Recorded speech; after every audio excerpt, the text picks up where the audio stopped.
আজকে আমি উচ্ছে দিয়ে দারুণ সুস্বাদু ও মুখরোচক একটি নতুন রেসিপি আপনাদের সাথে শেয়ার করেছি। এইভাবে যদি উচ্ছে রান্না করা হয় তাহলে বড়রা তো খাবেই, পাশাপাশি ছোটরাও চেয়ে চেয়ে খাবে। রেসিপিটি এতটাই সুস্বাদু হয়, তো ভিডিওটি শেষ পর্যন্ত দেখার অনুরোধ রইল। আশা করছি ভিডিওটি আপনাদের ভালো লাগবে। তো এখানে রান্নাটি করব, তার জন্য কয়েকটি উচ্ছে নিয়েছি। আর এই উচ্ছেগুলো কিন্তু প্রথমেই আমি জল দিয়ে ধুয়ে নেব। তার জন্য একটি বড় পাত্রে জল নিয়েছি আর উচ্ছেগুলো জলের মধ্যে দিয়ে বেশ ভালো করে ধুয়ে নেব। উচ্ছের গায়ে এই যে কাঁটা কাঁটা মতো থাকে, এগুলোতে কিন্তু প্রচণ্ড পরিমাণে নোংরা থাকে, যার কারণে উচ্ছে রান্না করার আগে ভীষণ ভালো করে ধুয়ে নিতে হয়। তো আমি কিন্তু জলের মধ্যে 3 থেকে 4 বার ভালো করে ধুয়ে নেব। আর জলটা দেখতে পাচ্ছেন কতটা নোংরা হয়ে গেছে। এবার আমি জল থেকে উচ্ছেগুলোকে তুলে নিচ্ছি। এবার একটি থালার মধ্যে রেখে দিয়েছি। এবার উচ্ছেগুলোকে প্রথমেই আমি গ্রেট করে নেব। তার জন্য একটি গ্রেটার নিয়েছি আর গ্রেটারের সাহায্যে ভালো মতো গ্রেট করে নিতে হবে। বন্ধুরা, ভিডিওটি ভালো লাগলে অবশ্যই একটি লাইক করে দেওয়ার অনুরোধ রইল, কারণ আপনাদের একটি লাইক আমার কাছে অনেক বেশি মূল্যবান। তো উচ্ছেগুলো দেখুন কতটা সুন্দর গ্রেট করা হয়ে যাচ্ছে। তো এইভাবে উচ্ছেগুলো গ্রেট করে নেব। আর গ্রেট করার সময় উচ্ছের মধ্যে যদি বীজ থেকে যায় সেগুলো এইভাবে বাদ দিয়ে দিতে হবে। এই রেসিপিটি যদি কচি উচ্ছে দিয়ে বানান তাহলে খেতে ভীষণই সুস্বাদু হয়। আর উচ্ছের মধ্যে যদি বীজ থেকে যায় সেক্ষেত্রে আপনারা বীজগুলো বেছে বাদ দিয়ে দেবেন, কারণ উচ্ছের বীজ খেতেও ভালো লাগে না আর খাওয়াটা শরীরের পক্ষেও ভালো না। তো সমস্ত উচ্ছে আমি এখানে গ্রেট করে নিয়েছি। এবার উচ্ছের মধ্যে যে বীজগুলো রয়ে গেছে এগুলো একটুখানি বেছে বাদ দিয়ে দেব। বন্ধুরা, ভিডিওটি ভালো লাগলে অবশ্যই আমার সাথে থাকবেন। আর আমার সাথে থাকার জন্য চ্যানেল সাবস্ক্রাইব করে পাশে থাকা বেল নোটিফিকেশানটা অবশ্যই অন করে রাখবেন, তাতে পরবর্তী ভিডিওর নোটিফিকেশানগুলো সবার আগে পেয়ে যাবেন। এবারে গ্রেট করা উচ্ছেগুলোকে চিপে নেব, যাতে উচ্ছের যে জুস থাকে সেই জুসগুলো বেরিয়ে যায়। তো সমস্ত উচ্ছে একইভাবে আমি জুস বার করে নিয়েছি। দেখুন উচ্ছেগুলো একদম ঝুরঝুরে হয়ে গেছে। আর এই জুসটা কিন্তু আমি ফেলবো না। এই জুস ছাঁকনি দিয়ে ছেঁকে একটি গ্লাসে ঢেলে নিচ্ছি।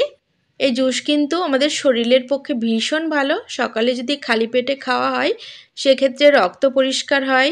মুখে অনেক সময় আমাদের র্যাশ বেরোয়, তো সেই র্যাশও কিন্তু বেরোয় না।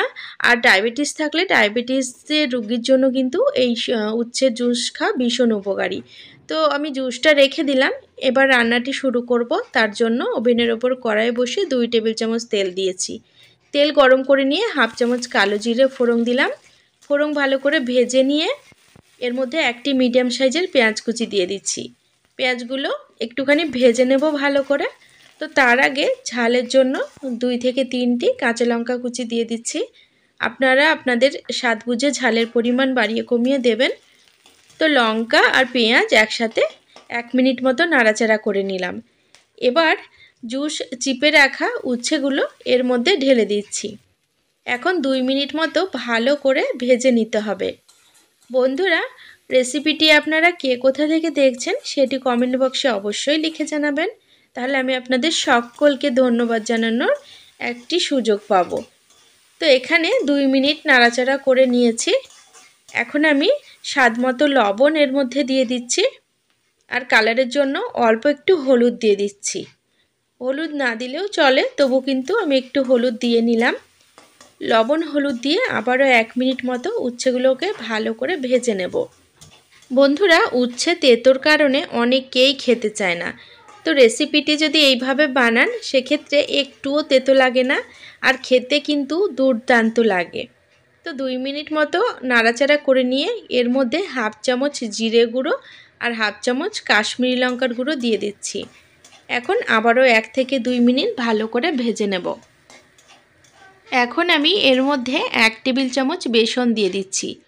যেহেতু উচ্ছের জুস আগে থেকে বার করে নিয়েছিলাম, তারপরে ভালো করে ভেজে নিলাম, এবার বেসন দিয়ে দিচ্ছি, যার কারণে উচ্ছের এই রেসিপিটা খেতে একদমই তেতো লাগবে না। বড় থেকে ছোটরাও মজা করে খেতে পারবে, এমনকি তেতোর কারণে যারা খেতে চায় না তারাও মজা করে খাবে। তো এখানে কিছুক্ষণ নাড়াচাড়া করে নিয়ে একটুখানি জল দিয়ে দিলাম। তো জল দিয়ে মিডিয়াম ফ্লেমে আরও কিছুক্ষণ নাড়াচাড়া করে নিতেই দেখতে পাচ্ছেন সমস্ত উচ্ছেটা কীরকম মণ্ড পাকিয়ে এসেছে। এবার কিন্তু আমি এটিকে নামিয়ে ঠান্ডা করে নেব, আর বেশিক্ষণ রান্না করব না। তো এখানে এগুলো ঠান্ডা হয়ে গেছে। এবার আমি অল্প অল্প করে উচ্ছের এই বানিয়ে রাখা মণ্ড নিয়ে নিচ্ছি আর হাতে চেপে চেপে একটু গোল করে নিচ্ছি। তারপরে দুই হাত দিয়ে একটুখানি চ্যাপটা করে দেব, যেমন টিকিয়া বানাই ঠিক সেই রকমভাবে বানিয়ে নেব। তবে বানানোর আগে আপনারা যদি হাতে একটুখানি তেল লাগিয়ে নিতে চান সেক্ষেত্রে লাগিয়ে নিতে পারেন, আবার তেল না লাগালেও কিন্তু কোনো অসুবিধা হবে না। এমনিতেই খুব সুন্দর টিকিয়াগুলো তৈরি হয়ে যাচ্ছে দেখুন। তো বন্ধুরা, বাচ্চারা সাধারণত উচ্ছে খায় না, এইভাবে রান্না করে দেখবেন বাচ্চারাও কিন্তু চেয়ে চেয়ে খাবে, কারণ এটা ভীষণ মুচমুচে আর মুখরোচক হয় খেতে। একবার খেলে মুখের হারিয়ে যাওয়া স্বাদ কিন্তু ফিরে পাওয়া যায়। তো উচ্ছের সমস্ত টিকিয়াগুলো বানিয়ে নিয়েছি। এবার ওভেনের ওপর একটি তাওয়া বসিয়ে 2 টেবিল চামচ মতো তেল দিলাম। তেল ভালো করে গরম করে নিলাম। এবার বানিয়ে রাখা উচ্ছের টিকিয়াগুলো এই তেলের ওপর দিয়ে দিচ্ছি। এবার মিডিয়াম টু লো ফ্লেমে ভালো করে ভেজে নেব। আপনারা যদি চান সেক্ষেত্রে বেশি করে তেল দিয়ে এগুলো ভেজে নিতে পারেন, তাহলে উচ্ছের এই টিকিয়াগুলো খেতে আরও বেশি মজার হবে।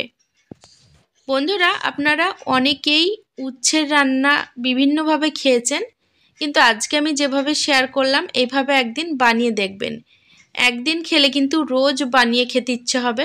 রেসিপিটি খেতে এতটাই দুর্দান্ত লাগে। এই রেসিপিটি আপনারা গরম গরম ভাতের সাথে খাবেন, দেখবেন খুবই ভালো লাগবে। তাছাড়া এমনিও খালি মুখেও খাওয়া যায়, খুবই সুস্বাদু লাগে। তো এক পিঠ ভালো করে ভেজে নিয়ে উল্টে দিয়েছি, অপর পিঠও বেশ ভালো করে ভেজে নিয়েছি। দেখুন একদম কালারটা চেঞ্জ হয়ে গেছে। এবার এগুলোকে আমি নামিয়ে নেব। তো প্রত্যেকটি উচ্ছের টিকিয়া দেখতে পাচ্ছেন কতটা ভালো লাগছে দেখতে। এগুলো খেতেও কিন্তু দুর্দান্ত হয়। একদিন হলেও রেসিপিটি বাড়িতে ট্রাই করে দেখবেন। আর ভিডিওটি ভালো লাগলে অবশ্যই নিকটবর্তী আত্মীয় স্বজন বন্ধু বান্ধবদের সাথে শেয়ার করে নেবেন, যাতে তারা ওই ভিডিওটি বানানোর